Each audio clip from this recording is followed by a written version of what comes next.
Nosotros somos un grupo de jóvenes que solamente queremos libertad.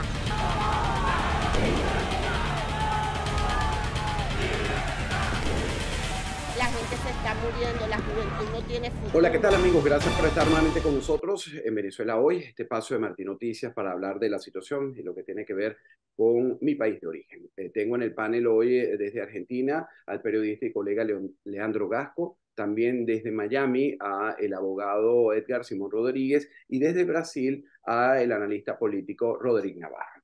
Quiero comenzar en Argentina porque una de las informaciones que ha estado destacada en la última semana es el tema de la corrupción con alimentos. Ya lo vimos con Alex Saab, que está esperando juicio o está enfrentándolo aquí en las Cortes del Sur de la Florida, pero también hay empresarios que se han hecho del dinero del chavismo y han repartido la miseria por nuestros países. Leandro, ¿qué de este tema?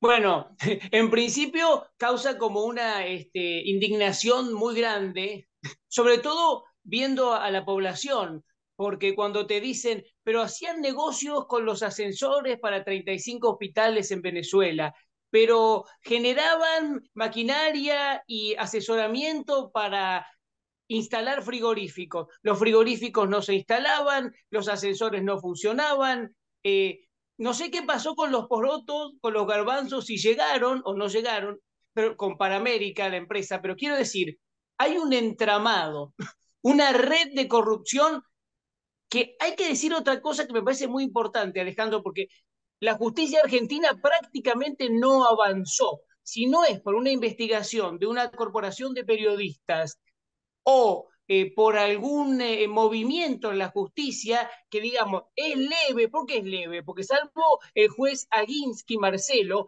que procesó al empresario Levy por lavado de dinero, o dos empresarios más locales que fueron indagados, poquísimo, todos los demás estamos esperando. ¿Y qué dice Ercolini o qué dice otro juez o fiscal argentino? Y no, pero lo que pasa es que nosotros sí tenemos inteligencia financiera, pero esperamos que Venezuela conteste los exhortos. No los va a contestar nunca. Entonces, digamos la realidad, porque si no también estamos como enfrascados. Es resonante, se habla de 2.500 millones de dólares de corrupción. Esto empezó con un fideicomiso. El fideicomiso lo generaron Chávez con Kirchner, Néstor.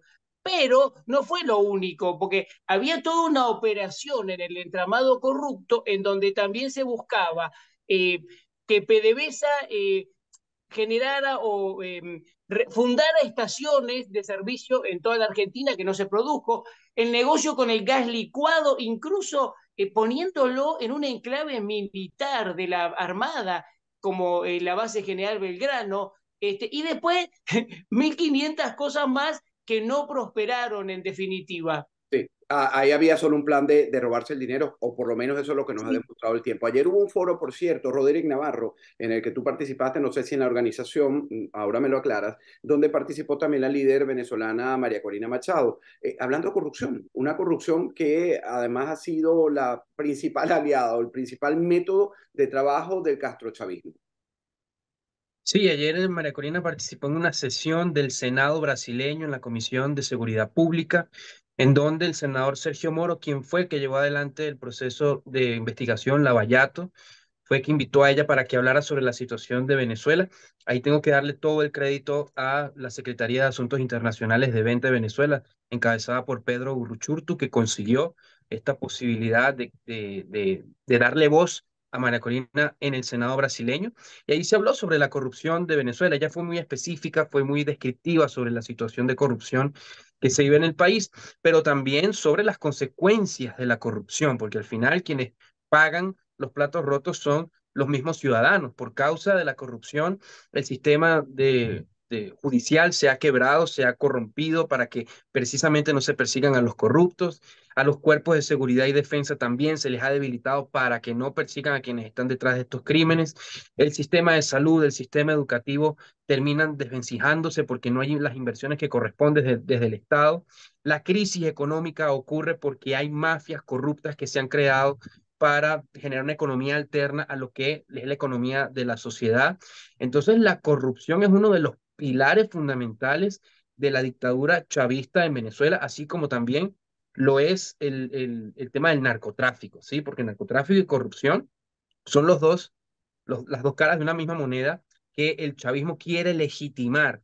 Y eso se le dijo al Senado brasileño, y ahí hubo unas respuestas de parte de los senadores donde también no solamente condenan lo que está sucediendo en Venezuela por las consecuencias de las acciones del chavismo, sino que hubo una condena también al gobierno de Brasil por insistir en que lo que está pasando en Venezuela es parte de una narrativa ficticia que han creado los yanquis y todos aquellos opositores a Nicolás Maduro y que no hace parte de la realidad. Entonces, en ese sentido fue muy importante darle relevancia a lo que pasa en Venezuela como una cuestión real, en donde digamos, el gran causante de todas estas cosas precisamente es la corrupción que lleva adelante el chavismo. Fíjate, Edgar Simón Rodríguez, y voy a repetir los nombres del panel porque este programa se transmite también en Radio Martí. Y a quien acaban de escuchar es Roderick Navarro, analista político desde Brasil. Está el periodista Leandro Gasco desde Argentina. Y desde aquí, desde el sur de la Florida, Edgar Simón Rodríguez, abogado. Fíjate, Edgar, Roderick habla de corrupción, habla de narcotráfico, que es básicamente lo que viven, de lo que viven estos desgobiernos. Ahora, hay una violación constante y flagrante de los derechos humanos, pero estos regímenes, en particular el de Venezuela, pidiéndose le levanten sanciones. Cuando estamos grabando este programa, vemos que la Unión Europea desestimó levantárselas. Estados Unidos, al contrario de lo que se espera o han anunciado algunas agencias de noticias, que pudieran levantarse alguna solicitud del propio régimen venezolano, pues la OFAC ha activado también algunas sanciones a personajes involucrados en esta red. Pero no se detienen. El daño a nuestros pueblos sigue siendo grande.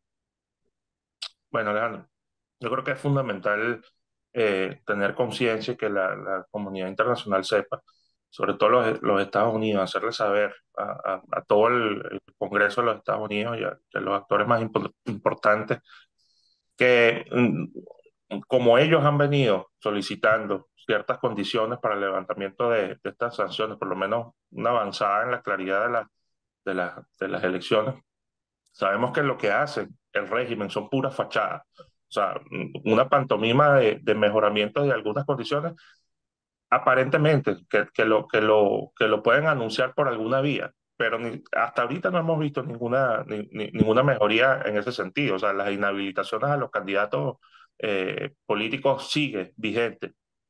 Ahora, ¿qué sentido tiene avanzar en levantar sanciones ante un régimen que en realidad no tiene ninguna voluntad de hacer mejoría en ese sentido? Entonces creo que hay que tener conciencia que las sanciones deben permanecer ahí si no hay de verdad algunos cambios. En Venezuela es contradictorio hablar de esto también porque sabemos que el CNE sigue estando en manos de ellos. Tendrían que haber cambios estructurales fundamentales que yo dudo mucho que ellos lo vayan a dar. De por sí todo está viciado desde el principio. Los rectores que están en el CNE fueron nombrados por una Asamblea Nacional ilegítima, que es la de Jorge Rodríguez. Aparte, también no había ninguna mejoría en el tratamiento de los presos políticos, ya que nombra el tema de los derechos humanos. Más bien están recrudeciendo actualmente las condiciones de reclusión de muchos presos. Por ejemplo, en Poleita, en donde está la DIGESIN, ahorita les dio por no permitir la visita de familiares indirectos ni de amistades. Incluso están disminuyendo la posibilidad de los presos políticos que están allí recluidos de salir al patio. Entonces, ¿cuál es el cambio? ¿A cuenta de que le vamos a levantar las sanciones? Estados Unidos y la Comunidad Europea le va a levantar las sanciones a un régimen que más bien va recrudeciendo su persecución al pueblo y además no ha hecho ningún cambio en materia electoral ni de derechos humanos. Así estamos, y este es el análisis. Leandro, te pregunto, ¿cómo ves a Cuba y a Venezuela con sus crisis de falta de todo y en esta agudización de las carencias? No, lo veo muy mal, pero me parece que las estructuras incluso de narcotráfico enlazado a la corrupción se van reciclando. Me dicen, ah, no, pero lo que pasó entre 2003 y 2016 ya no está tanto. Le digo, bueno, veamos, porque en esa época se hablaba de triangulación vía China y después sobreprecios, sobornos. Hoy por hoy, Venezuela sigue emitiendo pasaportes a Irán y ahí también tenemos que hacer un enlace con la financiación del terrorismo a través del narcotráfico. En este momento, Alejandro, nuestro presidente Alberto Fernández, está seguramente en Cuba prometiendo espejitos de colores y también con el tema de Venezuela hay que decir que no paran los intercambios y eso tiene que ver con la posibilidad también de ahogar y asfixiar más al pueblo y a la posibilidad de libertad y a que no tengamos condenas en medio de lo que sufren los presos políticos, ¿no? Porque en el tiempo de Cristina Kirchner y en este de Alberto Fernández y ella también fueron 70 empresarios argentinos a Venezuela. No es que paró todo, ahora están más con la cuestión agrícola, del campo y la maquinaria, que ya estaba antes, pero ahora sigue. Entonces, tenemos que ver, pero mientras no tengamos justicia, no podemos esperar demasiado. Mientras las causas duerman, por eso la única posibilidad me parece que va a ser si es que en Argentina se produce en octubre un cambio de gobierno y empieza algún tipo de limpieza. Y esa limpieza tendrá que complementarse con otros cambios políticos que deberían producirse en la región. Entonces es como una rueda que tendría que moverse de esa forma. Estamos denunciando, estamos diciendo, pero no alcanza, lamentablemente. Ya lo que pasa es que ya es una cuestión de hartazgo que no la podemos soportar, ¿viste? Porque ya no solamente son los millones de dólares, es la impunidad absoluta en nuestras caras diciendo, no, bueno, pero se roban todo, bueno, pero ahora está libre, bueno, no, pero tiene muchos años, no pueden ir presos, ah, no, pero tienen cuentas en Suiza, y no, pero esa empresa ahora está en Panamá, y la otra sigue lavando dinero, y bueno, y es siempre la misma rueda y ellos siempre ganando y nosotros siempre perdiendo. Eso pasa porque no está activa la justicia y porque la corrupción con una comunización global nos está golpeando cada día más. Bueno, es interesante el análisis de Leandro y fíjate, te iba a hacer la misma pregunta, Roderick, pero ahora te quiero agregar el tema de eso, ¿no? De lo de Cuba y China. Está en el momento que se está emitiendo este programa, hay una cumbre que se está celebrando, Fernández está allí, otros líderes aliados también, pues son varios países y Maduro, el dictador venezolano también, estuvo recientemente en China. ¿Qué están planeando o qué crees tú que puedan estar proyectando? Porque vemos que la situación de los pueblos, la migración elevada. Salió un informe reciente también del número de muertos, de gente que huye de estas dictaduras, pero ¿qué están o crees que puedan estar tú como analista político haciendo en La Habana? Mira, ellos están jugando a lo que, o están tratando de darle contenido a esta narrativa del mundo multipolar y que con esto buscan darle preeminencia tanto a Rusia como a China en la región y también a Irán para que se cumpla lo que ellos dicen que es que el imperio yanqui es es el gran hegemón del mundo junto con Europa, ¿no? Entonces ellos quieren tratar de derrumbar esa percepción que tiene el mundo sobre Occidente y por eso tienen una agenda de ir contra el dólar, de dejar de hacer comercio con los Estados Unidos y otra serie de cosas, ¿no? Entonces está dándole la fuerza a otros imperios, ¿sí? Entonces, pero eso es peligroso, primero, porque ellos consideran que el concepto universal de los derechos humanos no existe, que eso es relativo. Ellos consideran que la democracia no es tal, además ellos creen en una democracia autoritaria, centralista, de partido único, un poco el modelo de la Unión Soviética. Ellos creen que tienen que depender de los valores y también de la chequera de aquellos países que estén dispuestos a planteárselo para cumplir sus objetivos también geopolíticos en otra región. En fin, es una agenda que no es buena para América Latina, ¿sí? Porque no trae progreso, no trae desarrollo, no trae tampoco el fortalecimiento de nuestra identidad, sino todo lo contrario, ¿sí? Pero además de eso, yo creo que es importante en el tema de la corrupción que nosotros empecemos a cuestionar sobre los sistemas políticos hispanoamericanos, ¿sí? Porque parece mentira, pero donde hay más corrupción es precisamente en esta región. O sea, ¿qué pasa en esta región? Que es donde hay más corrupción y también más narcotráfico. Entonces es momento también de entrar en un debate en el que se cuestionen los sistemas políticos si verdaderamente estos sistemas tienen mecanismos para acabar rápidamente con los malos gobiernos, para acabar rápidamente con la corrupción, porque como decía Leandro, o sea, quienes llegan al poder pueden comenzar una agenda de hacer una limpieza, pero ellos siempre tienen un mecanismo para zafarse de todo eso, ¿no? Para salir de la cárcel, para saltar la justicia. Miren el caso, por ejemplo, de Brasil, que ahora el ex abogado de Lula y que es ministro o magistrado del Supremo Tribunal, eliminó las causas anteriores llevadas adelante con la cuestión del lavallato, para decir que lo que le hicieron a Lula fue un error judicial histórico.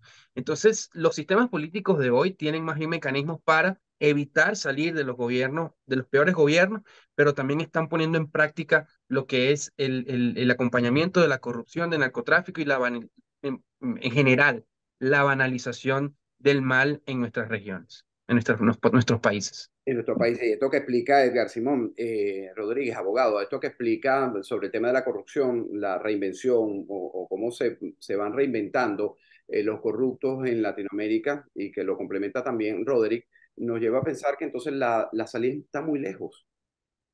Bueno, hay un tema cultural, ¿no? Yo creo que en general en Latinoamérica el, la sociedad se maneja con mucha burocracia, ¿no?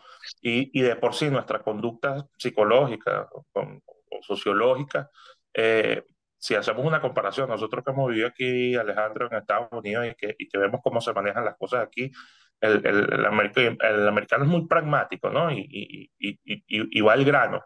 En donde tú pones obstáculos y pones trabas, facilitas precisamente el ingenio de la gente que se presta para la corrupción, para sacarle provecho precisamente a esas trabas, ¿no? Entonces, eso lo vemos en Venezuela en todos los aspectos de la vida, ¿no? Y a medida que surge una crisis o que surge un conflicto con relación, por ejemplo, a la prestación de un servicio público tramitar simplemente un título universitario para hacer una postilla en un ministerio. Entonces vemos ahí cómo los agentes corruptos se aprovechan y le sacan ganancia a esa situación.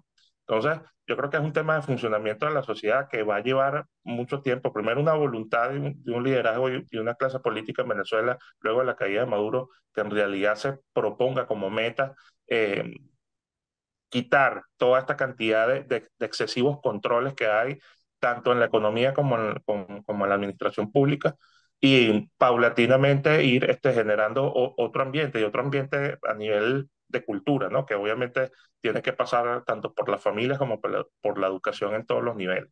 Entonces, la corrupción se ha vuelto, además, en Venezuela y en otros países, un instrumento político de estos regímenes eh, comunistas y totalitarios para mantenerse en el poder. O sea, ¿qué hizo precisamente Chávez con la Fuerza Armada desde un inicio, hace 24 años, con el famoso Plan Bolívar, etcétera? Facilitarle la corrupción a los militares para ganarse su lealtad. Entonces, igualmente con el tema del narcotráfico. El narcotráfico cada vez fue avanzando más en Venezuela y ahorita, bueno, o sea, yo creo que cada general tiene una pista en Venezuela de aterrizaje de aviones que vienen de Colombia, ¿no? Es algo inaudito. Entonces, el problema de la corrupción es algo que no se acaba con un decreto, con un simple decreto, y menos aún con propaganda política, sino en realidad con una planificación bastante grande y mucha voluntad de la sociedad, ¿no? Y mucha educación.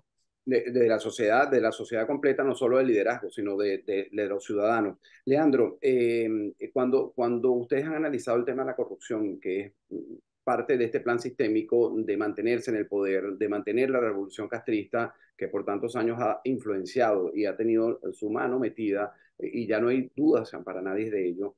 Y cuando yo le hago la pregunta a Edgar Simón Rodríguez de lo lejos que estamos de una salida, y no es porque yo quiera que estemos lejos, sino que vemos que se repiten elecciones, procesos electorales, declaraciones, pero no hay una contundencia de esa organización de la que habla Edgar para ponerle el cascabel al gato, que en este caso a esta pues, corrupción generalizada de este equipo que, repito, como dicen muchos analistas, su cabeza está dirigiendo desde La Habana. Entonces, te la hago a ti también, más breve la pregunta. Es decir, ¿cuánta responsabilidad podemos tener como ciudadanos, aunque somos los más indefensos, pero y sociedades y países, de que se aleje la salida y la recuperación de la libertad de países como Nicaragua, Cuba y Venezuela? Bueno, la sociedad tiene que despertar y hay un sistema corporativo mafioso. Entonces ahí estamos enfrentando a un sistema corporativo mafioso que tiene, que está enquistado en la justicia, en la política, en empresarios prebendarios. Entonces, me parece que la sociedad civil organizada tiene ahí una espada fundamental. Cuando hablaba Roderick, que yo lo escuchaba atentamente, hay que decir muchas cosas, porque acá, por ejemplo, destrucción de Fuerzas Armadas, Hugo Chávez con Néstor Kirchner, Chávez fue el que le dijo, pone una ministra al frente de las Fuerzas Armadas del Ministerio de Defensa que fuera guerrillera, montonera, Nilda Garré, hoy está Tayana, también guerrillero, montonero, como ministro de Defensa. Digo, fueron mechando todo, todo. Después, cuando en el 2016 se corta el fideicomiso, la corrupción, el soborno entre Chávez y Néstor Kirchner y también después Cristina Kirchner, cuando se corta en 2016 llega Macri y Macri lo que hace es, si bien corta eso, porque la corrupción era terrible, abismal, hace una especie de blanqueamiento fiscal. Entonces, por ejemplo, en Panamérica, los hermanos Ruiz, ¿qué hacen? Blanquean dinero. O sea, de alguna forma, ellos se robaron, hicieron corrupción, pero pueden blanquear el dinero. No, señores, hay que investigar y tienen que ir presos. Entonces, fallan los que estuvieron, fallan los que están y los del medio que van cambiando. Lo que tiene que venir es algo nuevo, honesto, y la sociedad civil unida tiene que controlar. Por eso es bueno cuando existen organizaciones, fíjate, en Panamá, el Consejo en Panamá, en Honduras, el Consejo Nacional Anticorrupción o el Observatorio Anticorrupción que está en México u otros más que estarán en otros lados.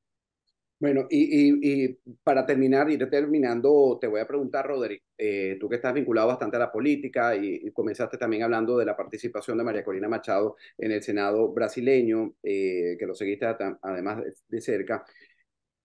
Los elementos políticos opositores en Venezuela, como María Corina Machado, van a buscar un candidato único el 22 de octubre, dentro de algunas semanas, 40 días aproximadamente. Pero el régimen les ha puesto muchos obstáculos. Creo que no, como que no terminaran de entender, hablando de la sociedad y los políticos como representantes de esa sociedad, de que el régimen es el que tiene el juego completo de esa jugada. Sí, de hecho, María Corina fue ayer muy enfática al decir, señores senadores, hoy las elecciones en Venezuela no son libres.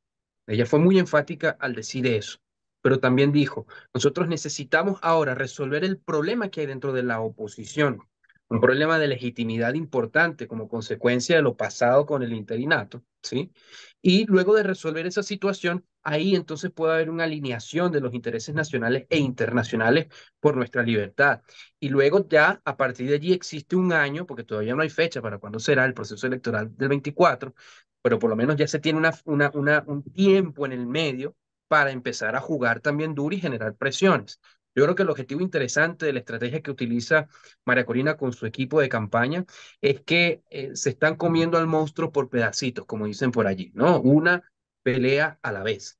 Entonces, ahorita la prioridad no es pensar en el tema del 2024, sino resolver la situación que tenemos ahora el día 22 de octubre, el tema de la primaria. El chavismo ha intentado destruir la imagen personal de María Corina junto con sus infiltrados y también como no ha tenido éxito, entonces está intentando ahora acabar a la primaria, ¿sí? Porque entienden que el resultado de ese proceso va a cambiar el juego para siempre, o sea, no van a tener más una oposición colaboracionista. Y muy diferente es tener una oposición colaboracionista que siempre acepta la derrota en los términos del régimen, a tener una oposición de verdad que obliga al régimen a aceptar una derrota en un terreno que no sea el propio de ellos. Entonces yo creo que ahí la diferencia es muy clara y por eso María Corina, con base en esa estrategia, invita a una comisión de senadores y de autoridades, además multipartidistas, para que vaya a Venezuela y vea el proceso. Porque una de las cosas interesantes que dijo ayer el senador Moro, secundando lo que dijo María Corina, es que a diferencia del gobierno anterior en Brasil, este gobierno que es cercano a Maduro puede jugar un papel diferente en colocar a Brasil como un mediador para presionar al régimen para que acepte, para que ceda en algunas condiciones, comenzando por la inscripción de María Corina. Y estamos seguros que en la medida en que el régimen comience a ceder apenas un poquito, va a empezar a ceder un poco más y ahí el fenómeno político será diferente.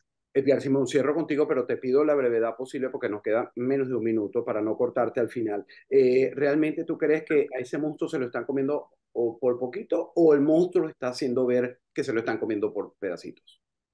No, bueno, el monstruo siempre está actuando y tiene mucha experiencia, ¿ok? Pero lo que dice Rodríguez es verdad. María Corina sabe lo que está haciendo y está enfocando en conseguir los primeros objetivos. Hay cosas a nivel de estrategia que se pueden declarar y otras que no se pueden declarar definitivamente, pero yo creo que este primer objetivo hay que lograrlo, que es el lograr que ella gane las primarias. Muchísimas gracias a los tres por este fabuloso análisis. Leandro Gasco, a Edgar Simón Rodríguez y al analista político Roderick Navarro. Yo me despido de ustedes, en mi audiencia en Martín Noticias. Gracias. Hasta una próxima oportunidad. Nosotros somos un grupo de jóvenes que solamente queremos libertad.